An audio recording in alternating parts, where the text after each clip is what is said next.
Halo co-friends, pada soal ini kita akan menjawab pertanyaan pada poin A dan poin B berdasarkan informasi yang diberikan. Yang A, kita diminta untuk menyatakan dugaan dalam soal ini dalam pernyataan hipotesis statistik.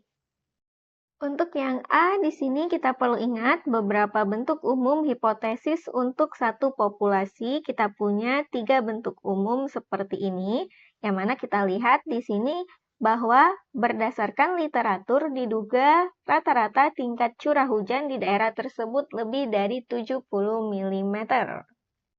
Sehingga untuk yang A, kita pandang bahwa kalau di sini yang kita inginkan, yang diduga lebih dari 70 mm untuk rata-rata tingkat curah hujan di daerah tersebut, yang mana μ0 ini menyatakan rata-ratanya, berarti dapat kita peroleh untuk yang μ0-nya lebih dari 70 mm, kita bisa gunakan yang bagian ini.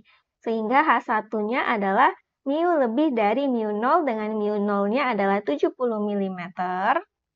Maka secara lengkapnya untuk hipotesis pada soal ini H0 dan H1-nya seperti ini.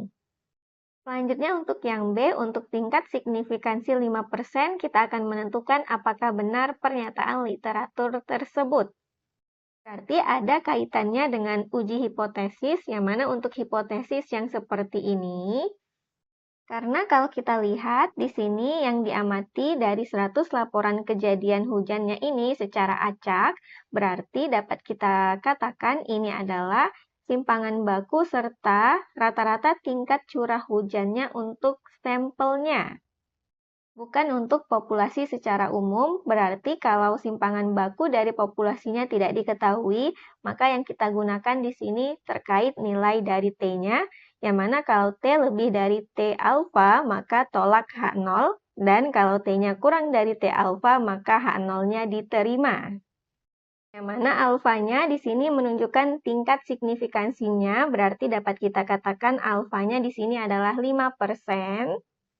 Lalu untuk nilai T-nya bisa kita peroleh berdasarkan rumus ini dengan X bar adalah rata-rata dari sampelnya, μ0 rata-rata dari yang kita duga di sini, kemudian S-nya simpangan bakunya, dan N adalah banyaknya laporan yang diamati di sini. Berarti dapat kita katakan masing-masing nilainya seperti ini dan bisa kita cari nilai T-nya sesuai rumus. Kita peroleh T-nya sama dengan 2,02 kalau kita bulatkan menjadi dua angka di belakang koma. Lalu untuk alfa yang sama dengan 5%, yang mana ini sama saja dengan 5/100, yang mana ini berarti 0,05. Nah, untuk nilai T alfanya misalkan adalah K, berarti 1 dikurang P, Z kurang dari K-nya sama dengan alfa. Yang mana berarti di sini nilainya bisa kita lihat berdasarkan tabel Z. Bisa juga di sini kita peroleh PZ kurang dari K-nya sama dengan 0,95. Dari tabel Z seperti ini, kita perhatikan untuk yang bagian ini nilai PZ kurang dari K-nya, dan kita perhatikan nilai K-nya dari yang di sini, yang mana untuk bagian ini menyatakan angka sebelum koma dan angka pertama setelah koma, dan yang di sini menyatakan angka kedua setelah komanya. Nah, untuk yang paling mendekati 0,95, kita perhatikan bahwa di sini belum mencapai 0,95, dan di sini yang pertama kali sudah mencapai 0,95. Maka kita ambil yang ini, yang mana angka sebelum komanya berarti adalah 1, dan setelah komanya angka pertamanya adalah 6, lalu angka kedua setelah komanya adalah 5. Berarti ini menunjukkan nilai K-nya yaitu 1,65. Jadi T 0,05-nya adalah 1,65, sehingga kita akan peroleh kalau kita bandingkan kedua nilai T-nya ini. Kalau kita bandingkan untuk 2,02 yaitu nilai T-nya dengan T alfanya yaitu 1,65, yang mana T-nya kita akan peroleh lebih dari T alfa. Berarti memenuhi kondisi ini, sehingga dapat kita katakan H0-nya ditolak.